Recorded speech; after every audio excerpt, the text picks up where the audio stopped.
everybody, this is Phil Town. And this is Danielle Town. There she is. I forgot to start the stopwatch timer and I got confused. My daughter is on the other side of this podcast, on the other side of the Atlantic. Not sort of, she's completely on the other side of the Atlantic. Over in Zurich, Plus and I'm in some Atlanta. landmass. Plus some landmass.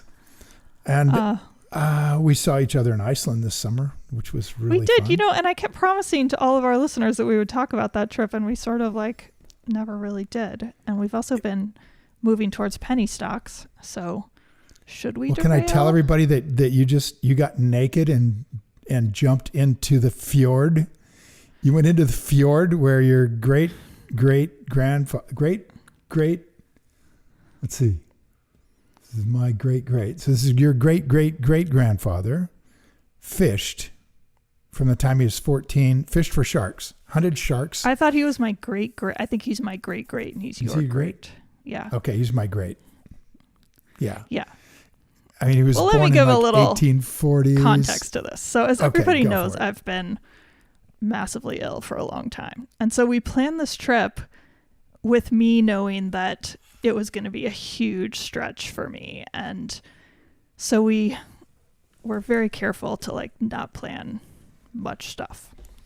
Right. But we just wanted to go to the National Archive and see the records of our family. And I had been to Iceland before and done that, but you and my sister hadn't. So we just wanted to do that, and we thought we would stay in Reykjavik the whole time because that was the easiest place to fly into. But the family is actually from the north of Iceland, which is either a long drive or a flight to get to. So we had decided, okay, that's too bad, but we're just not going to go up there because it's going to be too much for me. And we also were only going to be there for a long weekend. So I've been doing various things and been getting a little more normalcy, maybe. I don't know exactly. Robust. Some days are very much less than normal. Some days are a little more robust. Yeah. But the coolest thing was that I got there, usually a flight would have just destroyed me. And I got there and I was like, I am not destroyed. This is the best thing ever.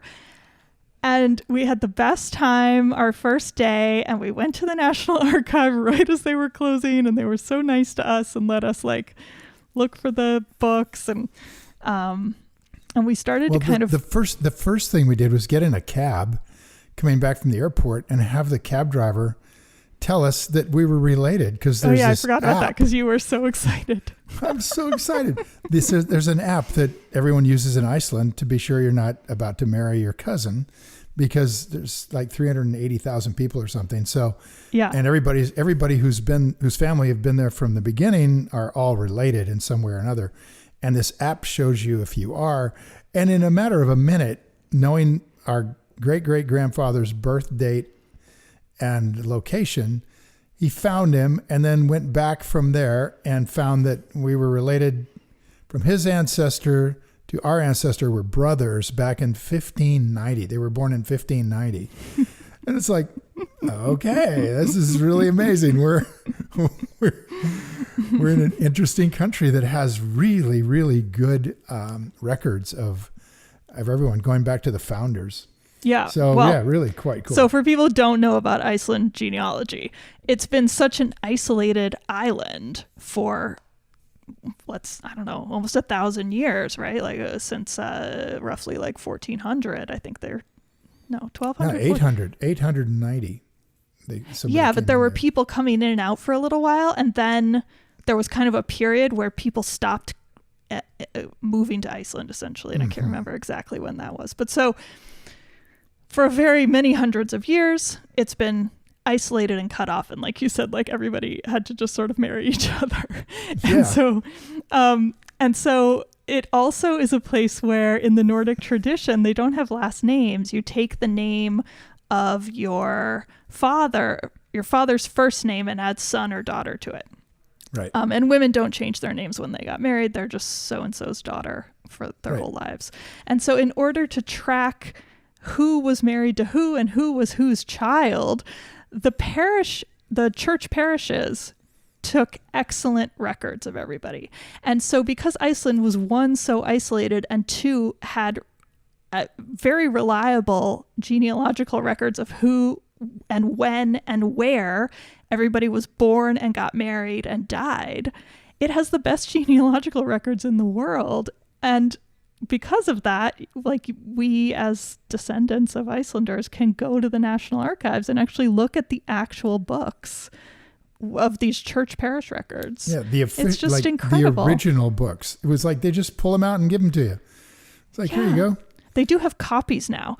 But when I went before, like 10 years ago, they didn't have copies then. She said they were in the process of starting to put it all onto, amazing, microfiche or whatever. Yeah, so we sat with the now National there's this Archivist. Yeah. And there's an app, because now, like, with everybody doing online dating, the first thing you do is like pull out the app and make sure you're not too closely related. And it's kind of mostly a joke, but also kind of cool. Yeah, pretty cool. And so we went there the first day and found the records of let me see, my great grandfather, who's John Thordarson. We found his birth record, so now we knew pretty much what parish he was born in, and what day he was born on, and that gave us information that we didn't have. We had Rosa's stuff. They got married and came to Canada, immigrated out of Iceland when there was this huge famine going on in the 1870s. They immigrated to Canada, and then after several years of trying to make it there, they came down and homesteaded in North Dakota, failed on their first homestead, moved another 20 miles south. So they were about 30 miles from the Canadian border in a really tough country. And wasn't it wild how pretty much everybody who we told, your great-grandparents emigrated in the 1800s, they immediately said, was it to Winnipeg? Because there was, everybody went to Winnipeg. Like, I didn't realize that. I just kind of imagined sort of like boats going to different destinations for whatever reason. But no, they all went to Winnipeg. And so that there's a huge Icelandic group still there. Oh, it must be, right? And they tried to have an Icelandic settlement just, I believe, just north of Winnipeg. And John went up there for a season, a winter season. And Rosa's notes were like, she was sort of like mad at him because he didn't come back with any money. He came back with $10 from cutting wood up there and didn't like it. So they finally were successful with a homestead. And then part of the reason for that was that John started working in the lumber industry, which he'd had some experience with in Canada, and started to make a living and built a nice house, and then got into the grain industry and was a grain broker. And then basically he died of cancer, and Rosa immigrated to Oregon, where my grandmother was raised. And actually she was raised in North Dakota till she was about 17 or 20 rather. And then she and Rosa went together with her sister, one of her sisters, and they homesteaded about 500 acres in Willamette Valley and couldn't make it because John died of cancer. And then they went into the city in Portland, met my grandfather. She got married, and here we are. Rosa met your grandfather. Yeah. No, Christine. Sorry. Yeah, of course, not Rosa. and then I get them all mixed up. Christine was weakened by giving birth. Well, she gave birth to 4 boys. My dad, your grandfather, was the 4th one. And she was so weak after giving birth to him, she died 2 months later. She got it's so sad. Some version of the flu or something, and then she was gone. So my dad never knew her. Of course, we never knew her. But we knew this Icelandic background, right? My dad's half Icelandic. And it's been such family lore for such a long time. Oh, yeah. We really wanted to check it out. Had no idea how cool it was going to be, honestly, though. Really? Yeah, well, when we tracked down the funniest thing parish, to me about the whole trip was how surprised you were at how cool it was. Oh my gosh. Because when I went there the first time, I was just expecting it to be totally awesome, and it totally was.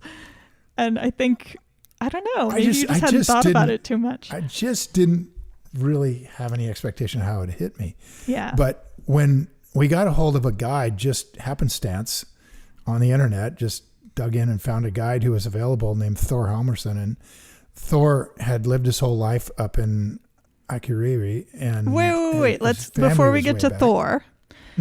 So the way that we met Thor is that on that day, the first day we arrived, we went to the Blue Lagoon, which is amazing, and I totally recommend it.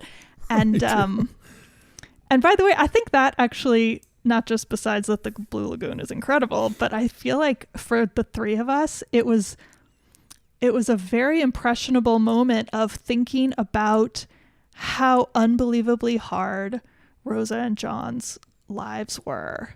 And we spent that whole time there talking about them. Do you remember? Like in the pools and stuff? In the lap of luxury. In the absolute lap of luxury that we were in. In, just, it doesn't get better than that. We were in like the top tier of the top tier section of the pool. It was so wonderful. Yeah. And we just we spent the whole time just going like, this is like literally nobody in our family had really, except for me that one time, but I didn't really do the family stuff too much. So nobody in our family had come back to Iceland since they left on that boat to go to Winnipeg and become homesteaders and do everything else they did. 50 years. And we fly in and go to this freaking Blue Lagoon like spa experience. In the middle of a gigantic lava field. Unbelievable dichotomy of experiences, and we felt it. That was, I think, actually looking back, I think maybe if we hadn't done that, we wouldn't have even had quite the same like intense experience. I don't know. I hadn't thought of it like that. I hadn't really either until I was thinking about that day just now. And so we did the Blue Lagoon like most of the day from the morning into the afternoon, and then we got back, and I said, I think maybe I could do the trip up north to Akureyri because I was feeling strong, and the flight over there hadn't given me fatigue. So you really made it happen. Like you guys just booked things and you found Thor on the internet somehow. And we got plane tickets for the next morning at 7 a.m. to fly the 1-hour flight up to Akureyri. And we just like did it. And it was unbelievable. It was the most massive day, exhausting, incredible day. Yeah. So we landed in Akureyri. Thor, who we had no clue about, picked us up at the airport. Turns out he's like the loveliest Icelandic man guide. Like everybody book him if you go to Akureyri. How do you find him, Dad? Like what was he under? Does he have a website? He was just a guide working for some company. And I know he said that he has an Instagram. This is the worst. I should look this stuff up. Yeah, we should look. Get that I think it's under like Thor the Guide, something like that. And he's North Iceland. So if you find a Thor who's in Reykjavik, it's not him. It's only the Thor that's in Akureyri. Yep. And he picked us up and he was like, "Do you want to go to the waterfall? Because everybody wants to go to the waterfall." And we were just like, No. Can you take us to an empty field that is roughly in this location, but we don't actually know where it is? And he was kind of like, what? Like he was very nice about it, but he was definitely weirded out by us. And then we sort of explained and we drove and talked about the family stuff. And then he like got into it and he was like, I'm going to call my sister, who's the head of like the Heritage Museum or something like that, and like see if she can look it up, because we knew, like Dad said, like roughly the county, but we didn't know like where the name of the farm. Yeah, but we knew it in this very badly written transliterated English, right, which is not spelled the same way the Icelanders spell it. So we were trying to say something and they would be like, I don't even know what you're saying because it's not a word that we have. And like so then it's pronounced something like Svenarmis, something like that. Svenarnes. Yeah, so you can imagine what somebody is writing down when you get that word. And Thor understood the parish, which was going to be north up the peninsula. and north and up the fjord out of Akureyri. But that's Fina. I mean, even before that, like, remember we stopped by that river and he was like, I think this is roughly the farm. And it was called whatever that first farm was called. And then we found the church where they would have gotten married. That was Rosa's side of things. Oh, okay. That was Rosa's side. So we found the farm that Rosa spent her life on from 6 years old until 26 years old. Okay, yeah. Found that farm and got to walk out on it. That place was so beautiful. Oh my! Every single one of these places, we were just like, so you hard could build these a places. $10 million home here, and everyone would be like, "Yeah, that's correct. Oh, yeah. Definitely. Oh, yeah. The view is better than your $10 million home." Oh yeah, you're looking like the view. Here's what I did not expect. We lived 20 some years in Jackson Hole, and this view was like that. It was Jackson level. It absolutely was. Gosh, it was unbelievable. So just they were not valley with beautiful farms and these big mountains rising up on both sides. Yeah, it was stunning. It really was. It reminded me a lot. If anybody's been to Yellowstone, it reminded me a lot of the Lamar Valley. It was like just this very long valley, and the mountains on both sides. And you could see, and a big river, and you could see the whole valley from like various vantage points. It was just super cool. And everywhere you look on the valley, on the sides was some amazing peak. It was just like your view was cut off by peaks in all directions. It was. And we got lucky because the clouds went away. We wouldn't have seen any of it if it had been cloudy, which I'm sure most of the time it is cloudy. So we found these other places, and then Thor goes, "So do you want to go to the waterfall now?" And we were just like, no, we actually don't care about the waterfall. And he was like, everybody wants to go to and we could tell, like, he just wanted to give us a good day, and do the tour guiding thing that he does. And finally he just was like, he sort of clicked and was like, all right, I got it. Like, they don't want to go to the waterfall. They want to go see more dirt. And so I'm going to help them. And at that point, He got into it. Oh my God. He looked at all of our papers. We wanted to see everything. We knew that and both of their farms were on the east side of the river, and you have to cross the river to get to Akureyri. Yeah. And there were no bridges because we know that from the writings from back. And we wanted to know where would they cross this river. So we started exploring. Thank goodness he had a big four-wheel drive American beast of a car. What was that thing? I don't know, a Suburban maybe? Yeah, it was like, it was a Ford something. It was a Ford Expedition, but bigger. And so we would get right down on the dirt roads and open gates and close gates. And yes. So this is that's completely legal in Ireland. So this is the next thing. So I was like showing him the piece of paper that was Rosa's stuff, like you said. And then John, who she married, had lived up the valley more closer to the ocean, and where she was down like more in the protected fjord area. And so we were showing him this name, and he goes, I don't know that name. It's just, I'm not familiar with it. And then he called another friend of his. Yeah, he said it doesn't translate. So he called a friend of his, and then he came back and he goes, okay, I think I figured it out. I think it's up the fjord towards the ocean, but there's no road that goes there anymore. There used to be, like back when he would have lived there, they would have had some sort of road, but now it's like nobody uses it anymore. So there's no road. So the closest we can get is this town that's basically the end of the road. So we said, okay, cool. Let's just go to the town. And on the way, he said, I'll just stop at home and get this really good topo map and my amazing giant dog, and put his amazing giant dog in the car and got his map. And he comes back with the map and he goes, the map actually shows that there's a dirt road that goes out there. So I think maybe we can do it. And he goes, I don't know how far we can get, but let's try. So we were like, done. Like, finally, we're going for it, and Thor's into it. So yeah, drove the dirt road, ended up at the very end. We get there and it's blocked, of course.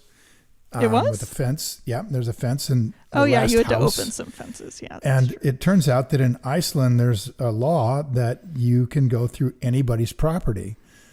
And there's no such thing as trespassing in Iceland. And so Thor didn't have to ask permission from anybody. You just basically got to take care of the gates. So we just drove up, pulled open this kind of wire gate and opened the road. And he drove through. Then we closed the gate. There is trespassing, but there's no stopping right of way. He explained it like you're allowed to walk through. Yeah. There it is. That's right. So now we find ourselves moving north up this peninsula that is completely rugged. There's no one that lives up there. It was like Highway 1 on Big Sur if Highway 1 was a tiny one-lane dirt road. Little dirt track. But it was like that kind of like drop off and incredible views. Yeah, with the drop off that goes down to the ocean 1,000 feet down, and there's, the road's kind of and eroded. It's a mountain. Like we weren't driving on the top, like we were driving on the side of the mountain. Oh, yeah. It was just amazing. It's a cut trail into the side of this very steep mountain. And then it went on for 7 kilometers of this, just working our way, not knowing how far we could get before we had to turn around, which is a euphemism because you couldn't turn around. There was no way to turn around on this thing. You'd have to back out this 4-wheel drive road. It was like, interesting. And there were a couple places where it was so sketchy and eroded with a big drop off that I was thinking of asking Thor to let us walk. And, basically he would anticipate that and be honest. Okay, got it. We got this. It was all right. I was sitting behind him on the driver's side, and I could see that it wasn't too terrible. Sketchy on that side. Yeah. Yeah.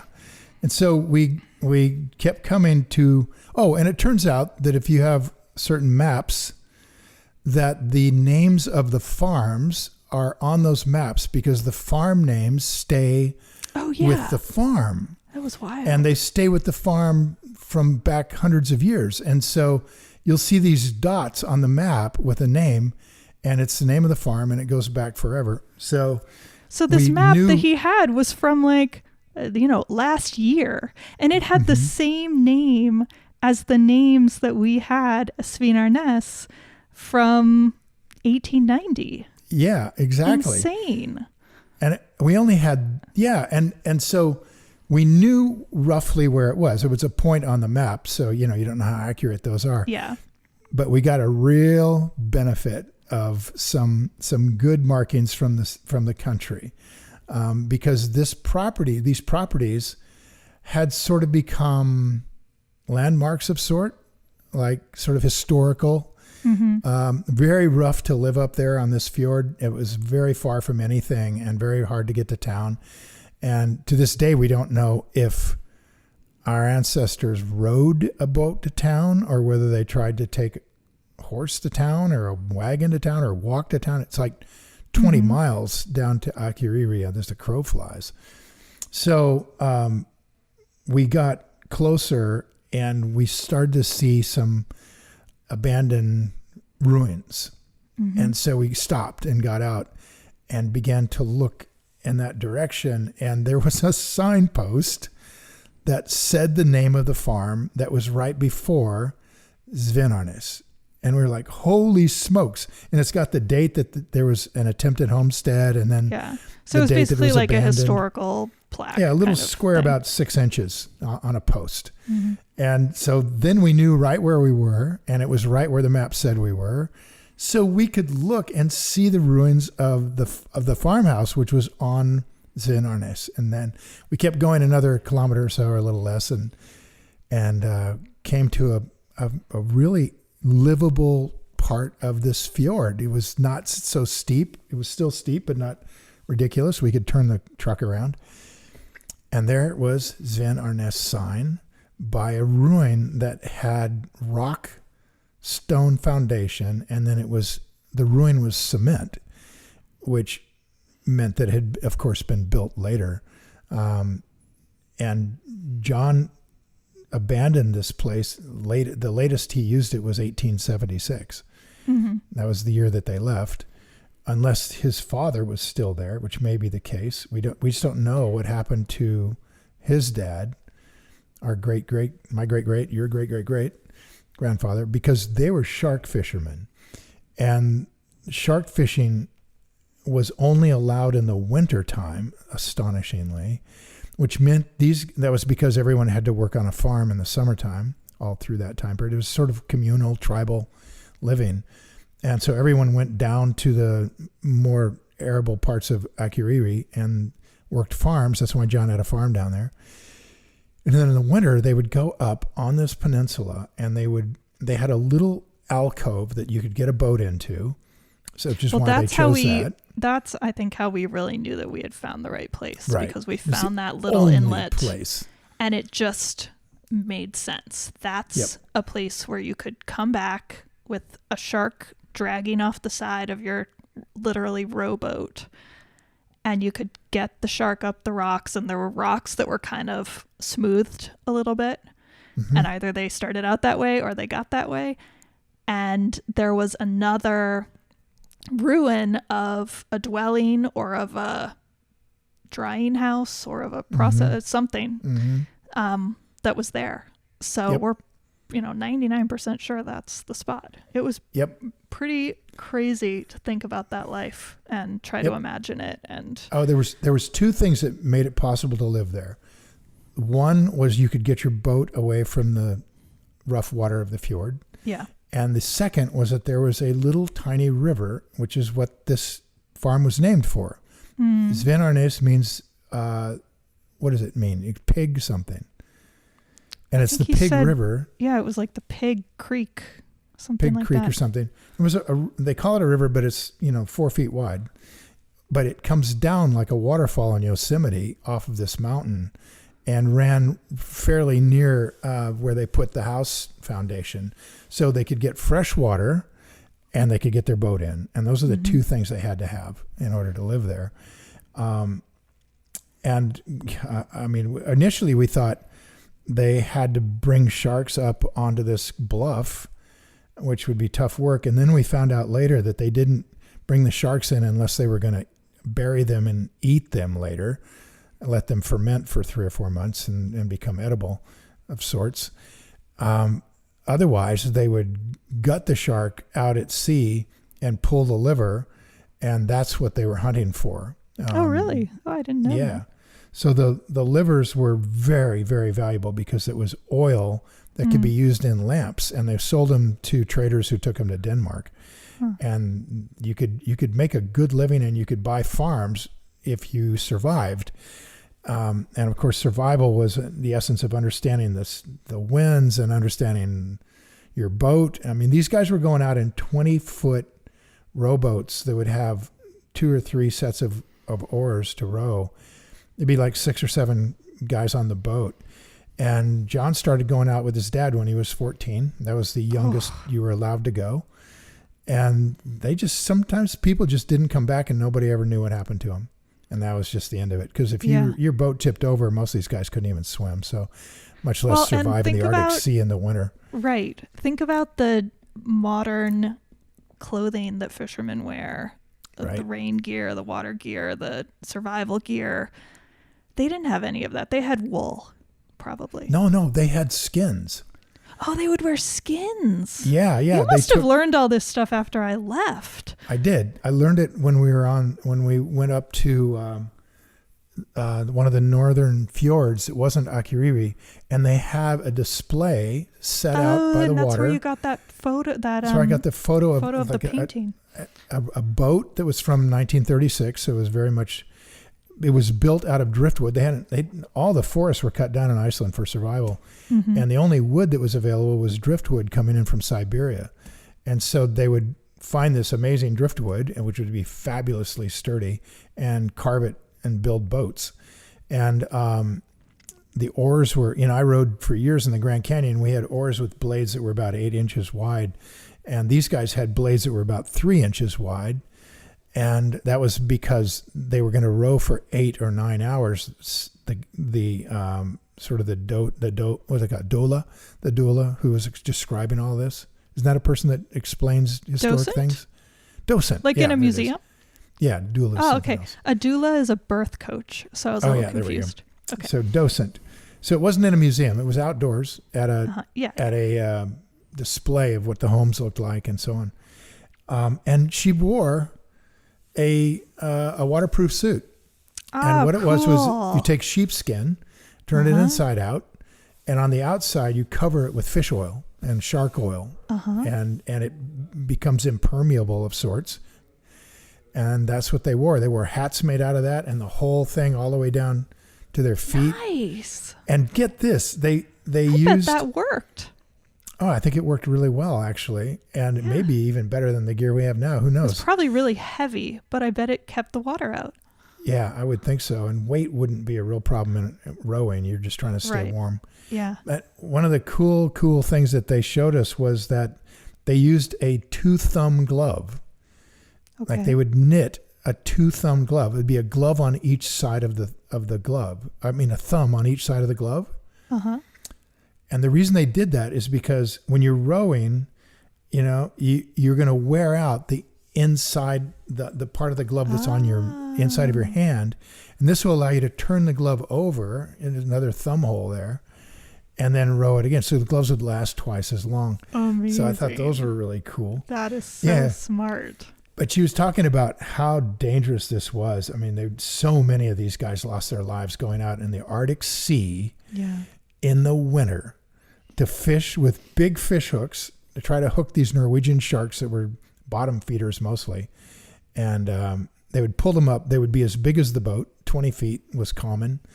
And then they would, which mean you got a fighting shark on the other end of this thing while you're dealing with the sea. Yeah. So that was just breathtaking how tough these guys were to survive up there like that. And the women, holy Christmas. That land felt hard to live on. Oh, yeah. Well, so to get back to the beginning of what you said, so we were there and it's a hill because it was on a mountain. It's basically the bottom of a mountain. And I thought without getting into all my limitations, climbing up a hill is extremely difficult for me. And I thought if I go down there, I'm going to have to come back up. And you guys were like, you know what, we'll help you. It's worth it. And so I decided to just do it. And if I was dead the next day, fine. I was dead the next day. So went down there. I'm so glad I did. And we were just wandering around and feeling the atmosphere. And we both, Lena and I, were just like, we just gotta jump in to commune with our ancestors.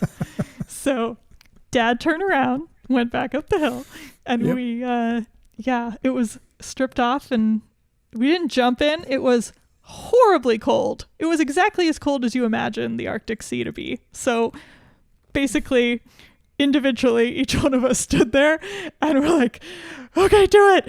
And then basically went down into the water, got out as quick as we could. And then with great encouragement, the other one helped each of us up because it was super slippery and there was so much algae around. Yeah. And cracking our head open in Svinarnes at the end of the world didn't sound like a great idea. So no. We managed to do it safely, and honestly, and it did feel like something. Right where the boat would come in. You did it right in the little cove there. In the beginning, I was like, oh, I shouldn't do it because it could make me more tired, and I just had this feeling like, no, I need, they want me to do this. I need to do this. Oh, it's so cool. So we did it, and it was great.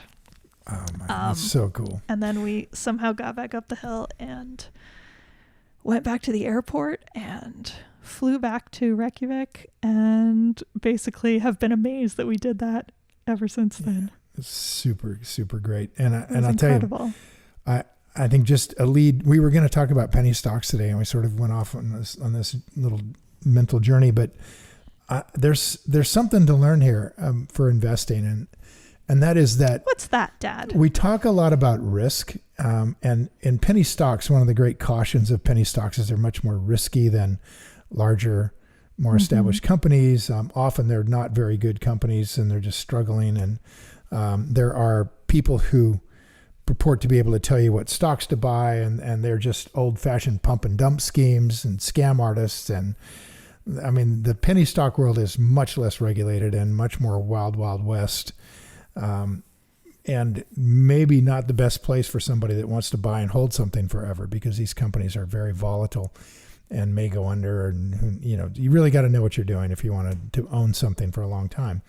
But it's not impossible to find something and own it for a long time in that stock world. And we'll get into that. But here's what I wanted to just say is what we consider risky relative to our ancestors is such a lower bar.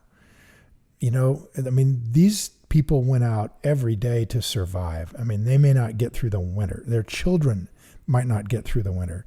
And I think that they grew sort of accustomed to the level of risk, almost like a soldier does who's in combat, grows kind of accustomed to the risk and accepts that death is potentially part of the game. And we've gotten so far away from that, you know, and perhaps it's time to move back toward a more balanced appraisal of what that's really helpful though in investing choices. I'm not sure that's.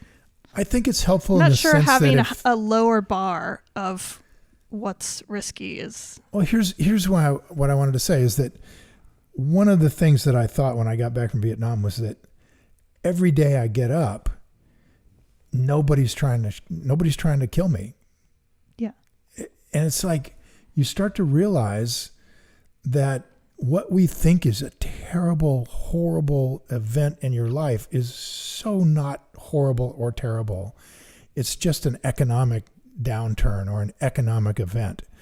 So that if you were to be an investor and just the markets crash down 80% and we have this huge depression, life would be a lot less comfortable, but you're not shark fishing every day. And you're going to come home at night and you're going to see your children grow up and you're not in a war and you're not attacked by, dread diseases.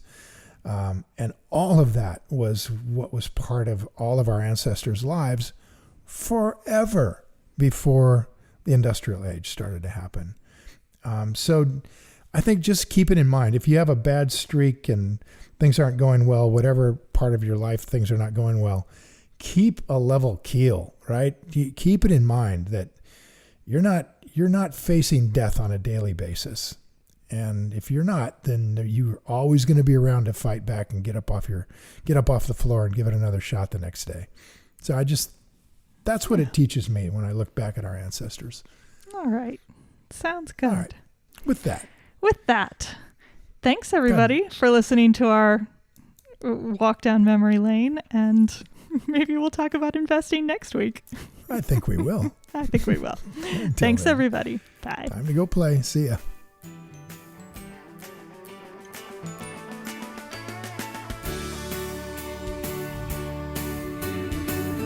Hi guys, thanks for listening to InvestED. If you enjoyed this episode and you want more information or to listen to additional episodes, visit our website at investedpodcast.com and sign up for my virtual workshop right there. Spots are definitely limited for this event. I'm not kidding. They really are. They sell out very quickly.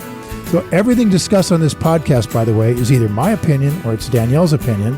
And really important, it's not to be taken as investing advice because I am not your financial advisor, nor have I considered your personal situation as your fiduciary.